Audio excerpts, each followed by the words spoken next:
you'd expect that with an average warming, you'd see a shift toward warmer conditions, you'd see a shift toward more record high maximum temperatures and fewer record low minimum temperatures. But what we noticed was in the last 10 or 20 years, there's been this ratio of about 2 to 1.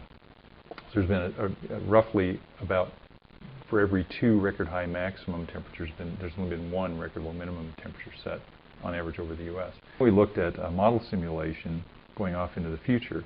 And in this model simulation, we had a scenario where we're increasing carbon dioxide and other greenhouse gases going off into the 21st century. And we just started keeping track in the model for all the different grid points in the model across the U.S. what this ratio would be. And as the climate continued to warm, this ratio continued to grow. So in other words, you kept having more and more record high maximum temperatures, fewer and fewer record low minimum temperatures. So by the mid-21st century, this ratio, which is now about 2 to 1, was about 20 to 1.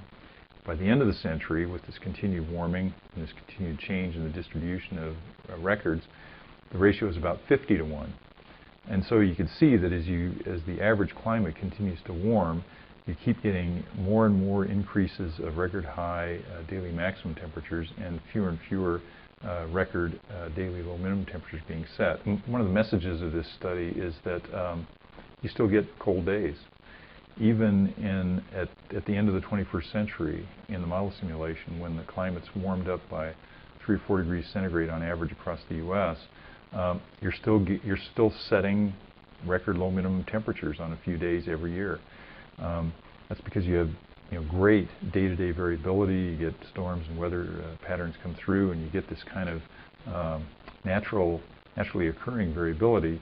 But superimposed on that, of course, then is this kind of longer-term trend that's being driven by the increase of greenhouse gases.